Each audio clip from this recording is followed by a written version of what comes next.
Paul was my first love. Years passed before we met again, in an elevator. He didn't recognize me.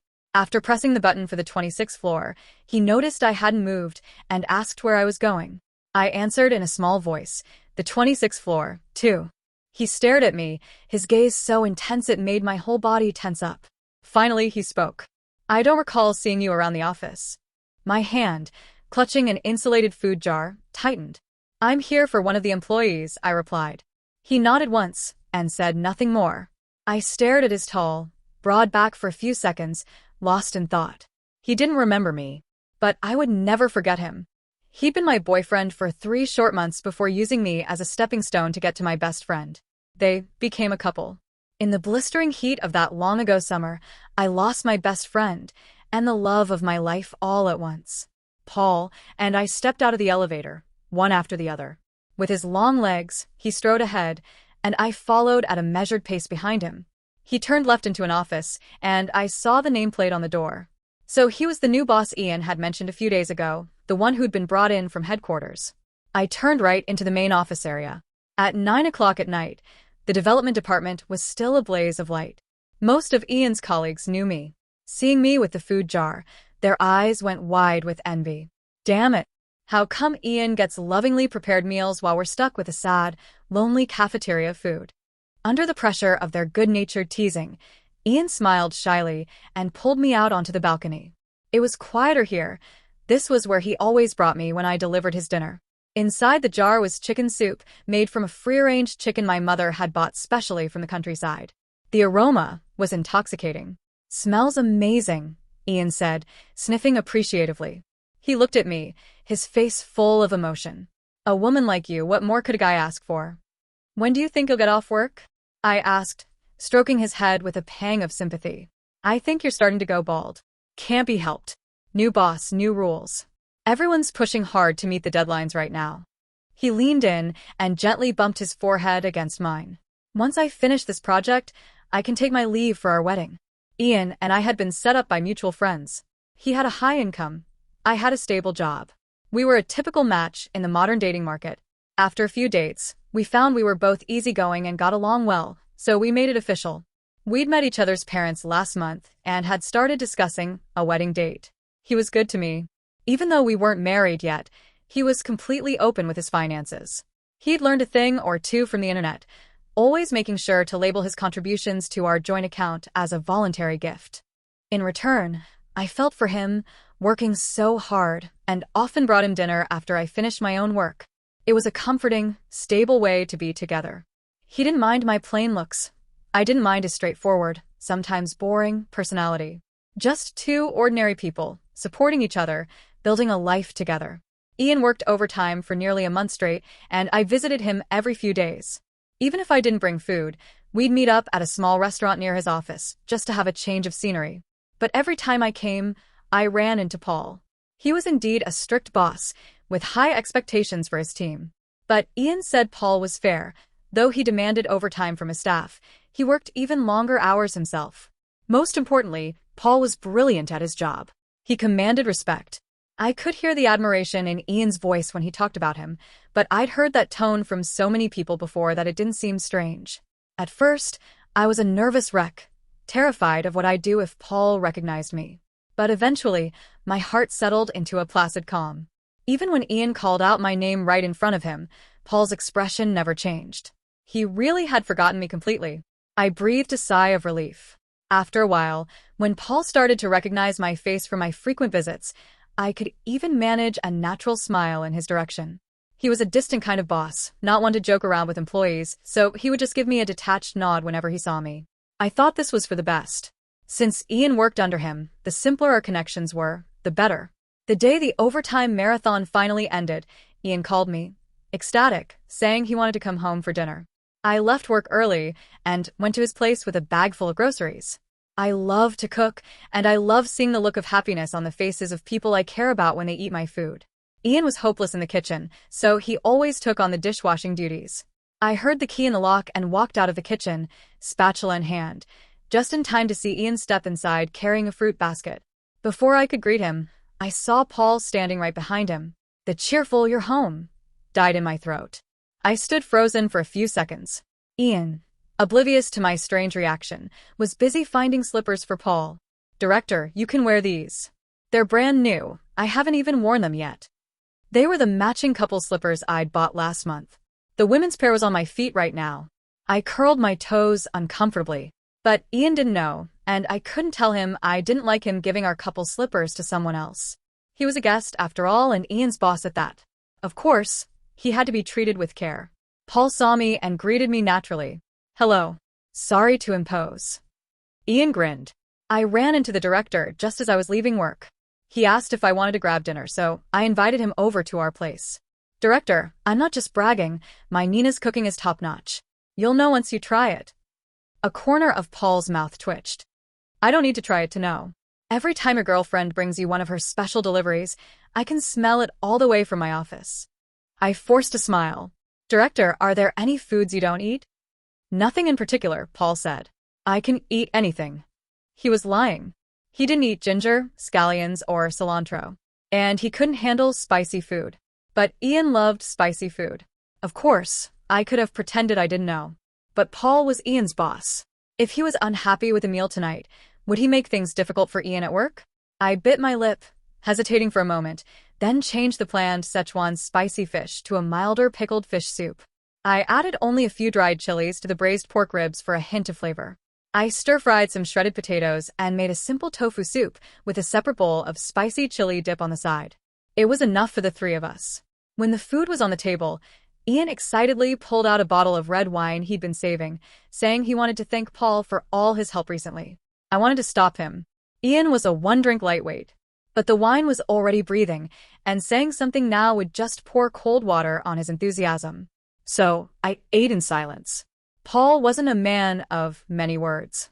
The conversation at the table was mostly driven by Ian. Suddenly, I felt a touch on the back of my foot.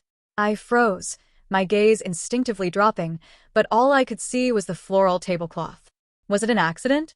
I quietly pulled my foot back. In the end, Ian got drunk. He was slumped over the table, his cheeks flushed a deep red. I poured him a glass of honey water, coaxing him to drink it, then shot Paul an apologetic smile. When Paul wasn't smiling, his eyes were cold and distant. He took out a pack of cigarettes and looked at me, a silent question asking if I minded. I could only say that I didn't. He sat to the side, smoke curling around him, and watched as I helped Ian up and settled him on the sofa.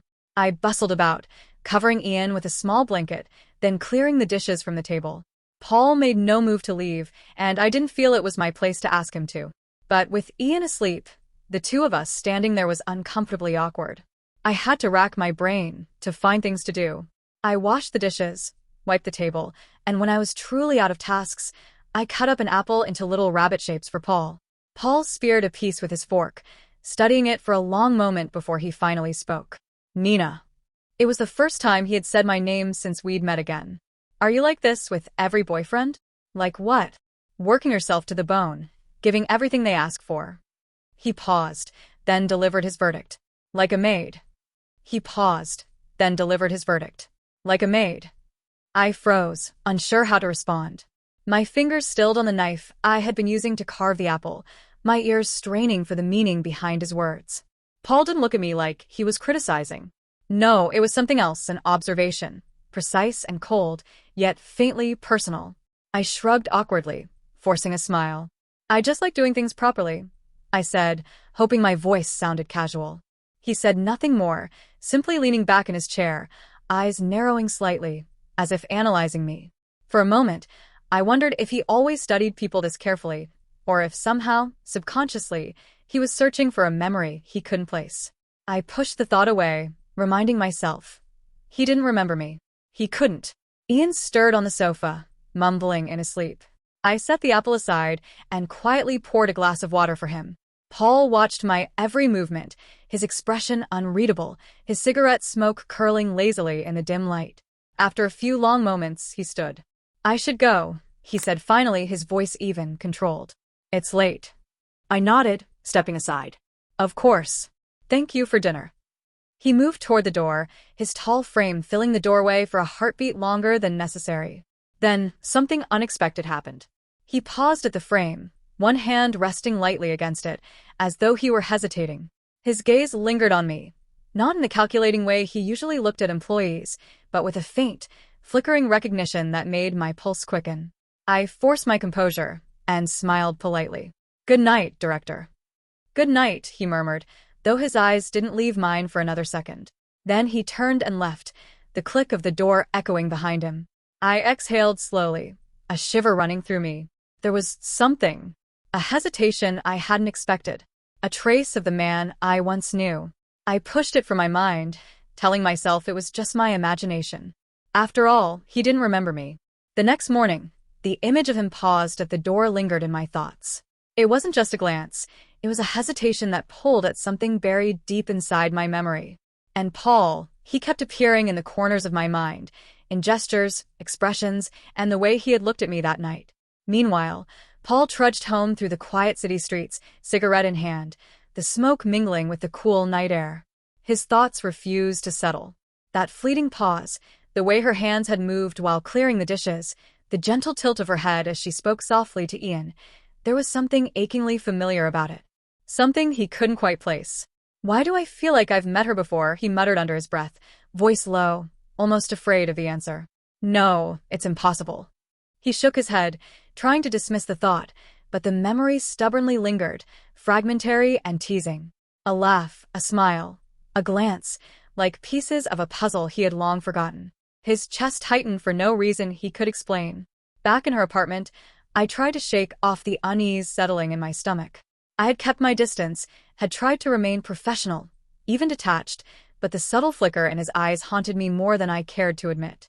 Ghosts of the past were stirring, and somehow, it seemed, they weren't entirely one-sided. The apartment was quiet once Ian had fallen asleep. I moved carefully around the kitchen, wiping down counters and putting away leftovers, though my movements were more automatic than attentive. My mind wasn't on the dishes, or the fruit cut into little rabbits, or even the spicy pickled ribs I had so carefully tempered for Paul. It was on him, Paul. I tried to chase the thoughts away, reminding myself that he didn't remember me. He had forgotten every detail of who I was, what we had shared. And yet, the memory of him lingered, insistent, unshakable. His gaze at the dinner table, cold yet somehow penetrating, stirred something deep in me. I poured a glass of water for myself and leaned against the counter, staring at the reflection of the kitchen lights in the glass. He hadn't just looked, he had paused, hesitated, as if something buried within him had nudged awake. And for a moment, it had felt like recognition. "He doesn't remember me," I whispered to my own reflection. But why does my chest tighten when he looks at me like that? The words felt absurd even as they left my lips. I reached for the bottle of wine Ian had opened, sniffing the faint aroma. The scent was enough to transport me back to that summer, to a balcony drenched in golden sunlight, to a laugh that had made my heart race, to a brush of his hand against mine. A stolen kiss behind the old bookstore. A tiny, foolish shared joke that had made us both giggle until our sides ached. I shook my head and set the bottle down. Ian was here, dependable and kind, warm and steady in a way Paul had never been. Ian laughed at my silly quirks, listened when I rambled about trivial things, and never made me feel like I was a puzzle he had no intention of solving. I loved that about him. I truly did.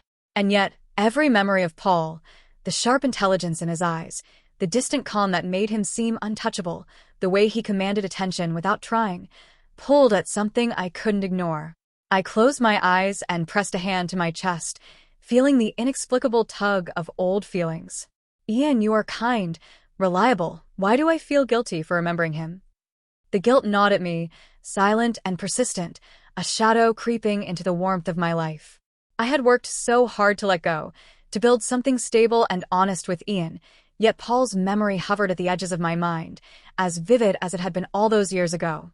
I opened my eyes and looked at the kitchen, at the small traces of the evening, the rabbit-shaped apples, the leftover wine, the faint scent of braised ribs.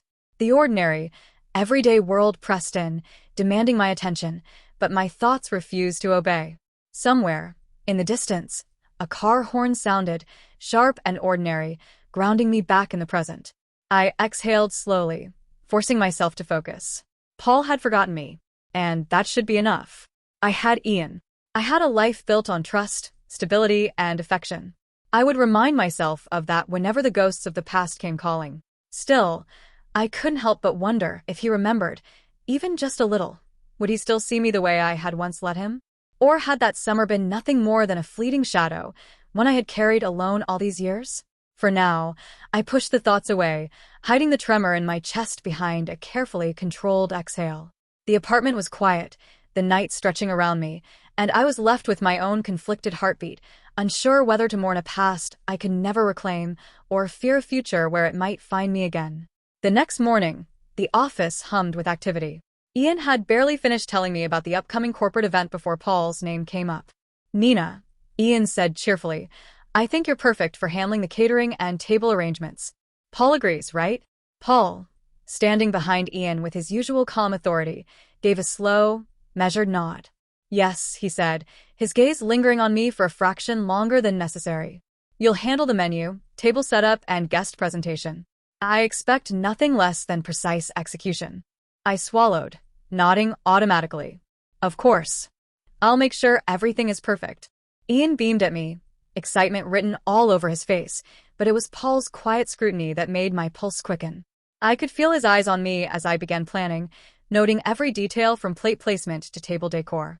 His presence was like a low hum of tension I couldn't ignore. Later that afternoon, Paul and I walked through the event hall, checking lighting, spacing, and seating arrangements.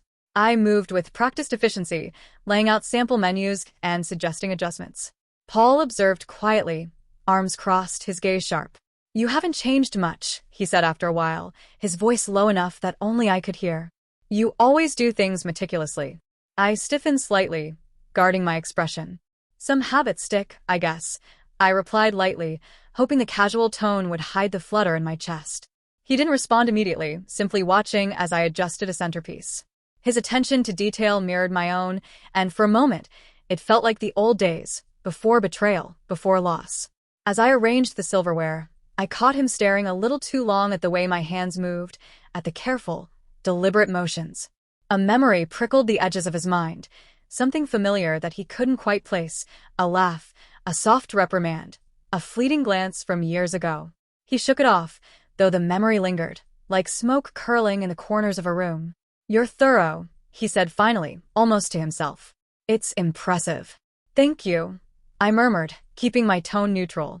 Every compliment from him sent a strange warmth through me, a dangerous mix of nostalgia and irritation. I reminded myself to focus on Ian, to focus on the present. The walkthrough ended with the event looking far more polished than I had anticipated. Paul made a few minor adjustments, but I could tell he was impressed. Not just by the execution, but by the dedication behind it, the same dedication he had once noticed in the past, when our lives had intersected differently. As we stepped out of the hall, he offered a brief nod. "Good work, Nina. Keep this level of precision, and the event will be flawless." "Of course," I said, forcing my voice to sound professional. Inside, though, my chest tightened. That brief acknowledgement, the memory hovering behind his eyes, left me dizzy with unease. Walking back to the office, I kept my head down, replaying the entire interaction. The careful way he had watched me, the subtle recognition in his tone, it was unnerving and exhilarating all at once. Ian, who was waiting at his desk with a stack of reports, seemed oblivious to the tension radiating from Paul's presence. I reminded myself firmly. Paul had forgotten me. He couldn't remember the past, not really. I had to focus on Ian, on the present, on the life I was building. And yet, every meticulous glance, every pause, every quiet acknowledgement from Paul whispered that the past wasn't as buried as I had thought.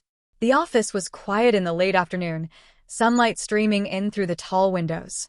I was arranging files and double-checking the floor plan for the upcoming event when Paul approached, clipboard in hand. "You've got an eye for detail," he said, glancing at the layout I had sketched. His tone was neutral, professional, but there was a weight behind it, a subtle resonance that made my stomach twist. Just like someone I knew. I froze for a heartbeat, my fingers tightening around the pen. I hope that's a compliment," I said cautiously, trying to keep my voice steady. Paul's gaze lingered on me for longer than necessary, and I felt a familiar, almost disarming intensity. Something about the way he looked, calm, sharp, quietly observant, pulled at a memory I couldn't name. I forced myself to focus, straightening a stack of papers to avoid meeting his eyes too long. Ian, who had been reviewing some invoices at his desk, looked up and smiled proudly. "See? I told you Nina's thoroughness is unmatched. She's a gem." I smiled at Ian, the warmth genuine, but my eyes kept flicking to Paul. He had nodded once at Ian's comment, polite enough, but then he had turned his attention back to me, just for a fraction longer than necessary. The corner of his mouth quirked ever so slightly, almost like he was amused or remembering. I felt my chest tighten. That subtle acknowledgement, the shared glance, the faint echo of a past I had worked so hard to bury, it was disconcerting. My hands moved automatically, but my mind was elsewhere, replaying the moment over and over. Paul bent slightly to adjust the position of a centerpiece, and our hands brushed for the briefest instant. My pulse jumped. It was nothing, just a practical touch while moving the decorations, but it carried a spark, a fleeting reminder of a familiarity I couldn't yet name. He didn't flinch, and I quickly pulled back, trying to hide the tremor in my chest. "I'll make sure these are finalized by tomorrow morning," I said, my voice firmer than I felt. Paul gave a small nod. "Good. I'll review it again before the client walkthrough. But well done, Nina." The words lingered, softer than his usual tone, but they carried weight. Ian didn't notice anything unusual. He was busy tapping away on his laptop, content that the preparations were in capable hands. But I could feel it, the subtle difference in Paul's attention, the way his gaze followed me as I moved, the faint echo of recognition hidden behind professionalism. As he walked away, I exhaled slowly, trying to steady my racing heart. My mind spun with questions I didn't want to ask aloud. Why did he look at me that way? Why did it feel like he almost remembered, even if he couldn't fully recall? I forced myself to focus on the task at hand, on Ian's trust, on the present moment. And yet, even as I adjusted the last centerpiece, I couldn't shake the feeling that the ghosts of the past were stirring, and that Paul, in his own way, might be starting to notice them too. The evening was quiet, our small apartment bathed in the soft glow of the living room lamp. Ian had collapsed on the sofa with a magazine, content to unwind after another long day at the office. I sat across from him, sorting through the stack of receipts and notes from the event preparations. My mind, however, was far from organized. Ian's eyes drifted toward me after a few minutes. He noticed the way my hands hesitated over a pile of papers, the distant look in my eyes. He set his magazine aside and leaned forward slightly, concern softening his expression. "You've been quiet tonight," he said gently. "Something bothering you?" I started, caught off guard by the earnestness in his tone. I forced a small smile and shook my head. "No, I'm just tired from work," I murmured, hoping he would let it go. But Ian didn't look convinced. He had always been perceptive, always noticing the little things others overlooked. My glance, fleeting though it was, had betrayed me. I realized he had caught me staring at something on the shelf. A small framed photo sat tucked behind some cookbooks, a relic from years ago. It showed me and Paul, smiling awkwardly on a sunny afternoon, a memory I had long tried to tuck away. Ian's eyes followed mine, curious but puzzled. "Who's this?" he asked gently, reaching out to touch the frame. I quickly turned my head, keeping my voice even. "Oh, just an old friend," I said. "Nothing important." Ian tilted his head, unconvinced, but didn't press further. He trusted me, he always did, but the tension in the room had shifted. He could sense that something was unsettled, even if he didn't know what it was. I bit my lip, trying to calm the flutter in my chest. The memory of Paul's gaze earlier at the office, the fleeting brush of our hands, the subtle acknowledgement of my attention to detail, it all weighed on me. I hadn't meant for Ian to notice the small cracks in my composure, yet the truth was stubbornly clear in my own mind. Paul's presence was stirring things I thought I had buried long ago. Ian sighed and leaned back, giving me a reassuring smile. "If it's work, we can talk about it tomorrow," he said softly. "Or, if it's something else, you can tell me when you're ready. I just don't like seeing you tense like this." I nodded, forcing a smile that felt fragile even to me. "Thank you, Ian. I'll be fine." He reached over and took my hand, squeezing it lightly. "I just want you happy, Nina. That's all that matters." I returned the squeeze, but my heart wasn't entirely in it. The warmth of Ian's affection was comforting, steady, and safe, but it couldn't erase the subtle pull of the past, the sparks that Paul had unknowingly reignited. I pushed the thought away, determined to focus on Ian, on the life I had built with him. Yet, as I set the photo back on the shelf, I couldn't help but glance at it one more time. The memory of Paul's smile, frozen in film, whispered a quiet truth I wasn't ready to admit. Some ghosts of the past were not easily laid to rest. The office was buzzing with activity as the final preparations for the corporate event reached their peak. I was reviewing the table arrangements one last time, making small adjustments to ensure the centerpieces were perfectly aligned. Paul hovered nearby, clipboard in hand, his gaze following my every move with a familiar sharpness that made me shiver despite myself. As I placed a small folded napkin in the exact center of a plate, I muttered under my breath, just like we practiced last time. Paul froze. His pen paused mid-note, and his eyes snapped to mine. Something about the phrase, the way I had said it, triggered a flicker of memory deep in his mind.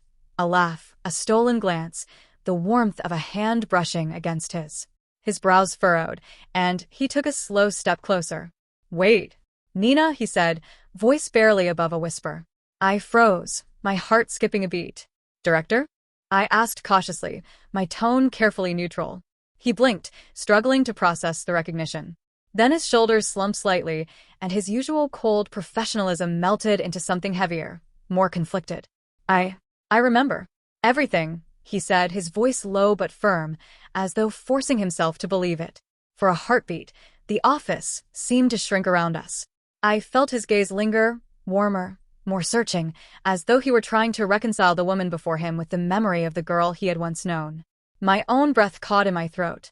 I masked the flutter of surprise and unease with a composed expression, pretending I had expected nothing, though inside, my chest was pounding. "I see," I said finally, keeping my voice measured, hiding the tremor that threatened to escape. "That's surprising." He ran a hand over his face, rubbing at his jaw, his usual authority replaced with vulnerability I had never seen. "I thought I had forgotten you entirely. But it's all coming back now. The balcony that summer, the joke about the spilled ice cream, the way you always insisted on doing everything yourself." His gaze softened, lingering on my hands as they adjusted the napkin again. "I remember the smallest things, Nina. All of them." I swallowed, keeping my expression steady.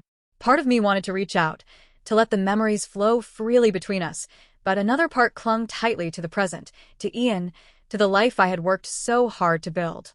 "We were young," I said carefully. "Things were different then." "Yes," he agreed, a faint smile tugging at his lips, tinged with regret. "And I was a fool." There was silence, heavy but not uncomfortable, charged with the weight of what had been lost and the possibilities now resurfacing. My pulse raced, not just with the memory of the past, but with the realization that Paul, fully remembering me now, was standing here, seeing me for who I truly was. "Director," I began, pausing to choose my words, "this changes nothing about work." "About the project." He nodded, eyes still locked on mine, conflicted yet steady. "I understand. But I couldn't ignore it. Not anymore." I exhaled slowly, steadying my racing thoughts. The office sounds, the clicking of heels on the floor, the hum of the air conditioning, all of it seemed distant now, reduced to a backdrop for the moment of reckoning. The past had returned with full force, and I had no choice but to confront it, carefully, cautiously, as the life I had built and the memories I had buried collided in a single heartbeat. The cafe was quiet in the late afternoon, sunlight spilling through the tall windows and warming the worn wooden tables. I had suggested this neutral place, hoping it would make confrontation easier, if easier was even possible. Paul was already seated when I arrived, a small cup of coffee in front of him. He looked up as I approached, and for a moment, the weight of years past hung between us in the space of a single glance. "Sit," he said softly, motioning to the chair across from him. His voice had lost its usual authority, replaced by something quieter, more hesitant. I slid into the seat, placing my hands in my lap to steady the sudden flutter of nerves. My eyes couldn't help but fall on the bracelet around his wrist, a simple leather band I remembered from years ago. I had once bought it for him as a joke gift, thinking he'd never wear it. Yet there it was, snug against his wrist, bringing memories rushing back. "Why, Paul?" I asked, my voice tight. "Why did you forget me?" He exhaled, leaning back in the chair. "I was the fool," he said finally, looking down at his coffee. "I didn't know what I had until I lost it." My hands tightened in my lap. 3 months, Paul," I said, voice sharp with controlled anger. 3 months. You threw it all away for her. And yet here you are, acting like we never existed. He flinched slightly, as if struck by my words, and I noticed the way his fingers brushed absent-mindedly over the bracelet again. I know, he said, his tone heavy with regret. I wasn't thinking. I was young, arrogant, and careless. I made choices I can't take back, and I paid the price in forgetting you. I wasn't just someone you could forget, I said, my voice softening despite myself. I loved you. His eyes lifted, meeting mine fully for the first time since we sat down. The expression there was raw, conflicted, nostalgia and regret warring with the professional, composed man I had once known. I know, he whispered, and I hate myself for it every day. I remember the smallest things now. The way your hands moved when you were cooking, the laugh you couldn't hide when you were trying not to smile. I remember all of it. I glanced down, my fingers brushing the edge of the napkin I had wrapped my coffee in, a small gesture from the past that made me pause. It was strange how objects, small tokens, could carry so much weight. The bracelet on his wrist, the familiar tilt of his head as he spoke, the careful choice of words. It was as though the past had been quietly waiting for this moment, waiting for us to confront it. I don't know what to say, I admitted, my voice barely above a whisper. Part of me wants to forgive. Part of me wants to forget entirely. And yet, seeing you like this, remorseful, remembering, it's almost unbearable. Paul reached across the table, hesitating just slightly before placing his hand near mine, though not touching it. I don't expect forgiveness, he said quietly. I just needed you to know. I needed you to understand that I never stopped thinking about you, even when I pretended I had. I swallowed, feeling the old ache in my chest, the ache of love lost, of betrayal endured, of memories kept alive despite years of trying to move on. And yet, intertwined with that ache, there was something else, a strange, tentative hope that perhaps the past wasn't gone, that it could be acknowledged without destroying the present. I began, hesitating, caught between the life I had built with Ian and the man before me who had once held my heart. We will see, I said finally, leaving the words deliberately unfinished. Paul nodded, understanding the careful boundary in my tone. And as we sat across from each other, a shared silence enveloping us, I realized that some things could never truly be forgotten, memories, regrets, the echo of first love, but how I chose to face them now would determine the life I wanted to live and the future I was willing to fight for.